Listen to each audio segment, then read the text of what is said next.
अस्सलाम वालेकुम स्टूडेंट्स। आज का जो टॉपिक है वो है नाइट्रोजन साइकिल का सेकंड पार्ट। नाइट्रोजन साइकिल का जो फर्स्ट पार्ट था वो नाइट्रोजन फिक्सेशन का था। सेकंड में पार्ट है वो अमोनिफिकेशन और नाइट्रिफिकेशन का है। अमोनिफिकेशन पे सबसे पहले आते हैं। अमोनिफिकेशन कहा जाता है breakdown of protein of dead organisms and nitrogenous waste into ammonia.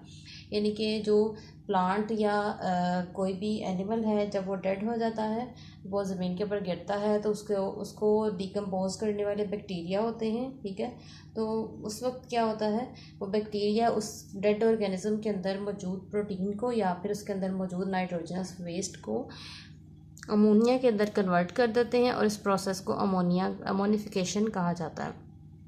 और ये बैक्टीरिया जो इस प्रोसेस में इन्वॉल्व होते हैं उनको अमोनिफाइंग बैक्टीरिया कहते हैं। ठीक है, उसके बाद जो सेकंड चीज़ है वो है नाइट्रिफिकेशन।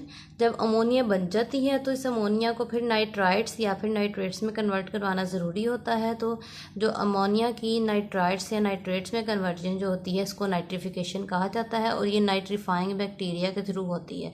अब नाइट्रीफाइंग बैक्टीरिया कौन कौन से हो सकते हैं? अगर तो अमोनिया नाइट्राइट्स में कन्वर्ट होता है तो वो नाइट्रोसोमोनास बैक्टीरिया के थ्रू होता है। यानी कि ये बैक्टीरिया का नाम है कि ये वाला बैक्टीरिया क्या करता है, अमोनिया को नाइट्राइट में कन्वर्ट कर देता है। और नाइट्राइट कहा जाता है NO2 को, यानी कि नाइट्राइट का फॉर्मूला होता है NO2।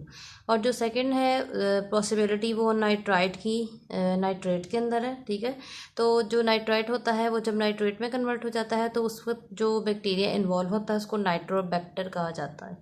तो ये स्टेप हो गया नाइट्रिफिकेशन का। उसके बाद जो थर्ड स्टेप आता है वो एसिमिलेशन का है। एसिमिलेशन कहा जाता है इकट्ठा करने को। ठीक है, तो या फिर मिल जाने को हो। तो इसमें ये होता है कि जो नाइट्रेट्स बनते हैं इनको फिर प्लांट्स क्या करते हैं, यूज़ कर लेते हैं, इनको एब्जॉर्ब कर लेते हैं और प्लांट्स क्या करते हैं, अपने अंदर इन नाइट्रेट से प्रोटीन बना लेते हैं। ठीक है, तो ये जो नाइट्रेट की यूटिलाइजेशन होती है एनिमल के ज़रिए से या फिर प्लांट्स के ज़रिए से, इसको एसिमिलेशन कहा जाता है। ठीक है, उसके बाद जो फोर्थ स्टेप है वो है डी नाइट्रिफिकेशन का। डी कहते हैं रिमूव करने को या ख़त्म करने को। ठीक है, डी नाइट्रिफिकेशन में ये होता है कि जो नाइट्रेट्स होते हैं या नाइट्राइट्स होते हैं इनको वापस नाइट्रोजन में कन्वर्ट करवाना डी नाइट्रिफिकेशन कहलाता है। तो इसमें जो बैक्टीरिया इन्वॉल्व होते हैं उनको डी नाइट्रीफाइंग बैक्टीरिया कहा जाता है। तो इसकी डिटेल आगे डायग्राम में बताई हुई है। ये डायग्राम यहाँ से स्टार्ट होती है। यहाँ पर N2 जो है नाइट्रोजन एटमॉस्फेयर के अंदर मौजूद है। जब लाइटनिंग होती है, थंडर स्टॉर्म होता है तो उससे नाइट्रोजन की फिक्सेशन हो जाती है। और जो सेकंड चीज़ है वो बायोलॉजिकल नाइट्रोजन फिक्सेशन है। उसमें बैक्टीरिया क्या करते हैं, नाइट्रोजन को फिक्स करते हैं। ठीक है, और उसको अमोनिया में कन्वर्ट कर देते हैं। अब ये जो अमोनिया के अंदर कन्वर्जन थी ये अमोनिफिकेशन थी। ठीक है, अमोनिफिकेशन दूसरे तरीके से इस तरह से होती है कि डेड प्लांट या एनिमल के अंदर से ब्रेकडाउन हो जाती है उसकी प्रोटीन की और उससे फिर अमोनिया बन जाती है। ठीक है, तो इसको अमोनिफिकेशन भी कहा जाता है। उसके बाद ये जो इस प्रोसेस में और इस प्रोसेस में जो अमोनिया के कंपाउंड्स बनते हैं वो आगे से फिर उनको नाइट्रीफाइंग बैक्टीरिया यूज़ करते हैं। नाइट्रीफाइंग बैक्टीरिया उनको नाइट्राइट में कन्वर्ट करवाते हैं और उसके बाद नाइट्रेट में कन्वर्ट करवाते हैं।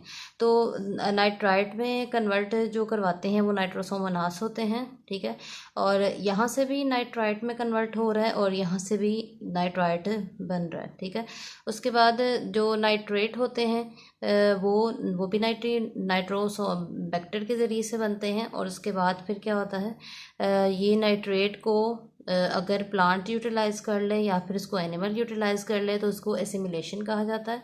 और इसके अलावा अगर इसी नाइट्रेट को डी नाइट्रीफाइंग बैक्टीरिया इसकी डी नाइट्रिफिकेशन कर दें तो उससे फिर ये दोबारा से N2 में कन्वर्ट हो जाते हैं। तो इस तरह से नाइट्रोजन साइकिल जो होती है वो चलती रहती है और ये प्रोसेस कंप्लीट हो जाता है।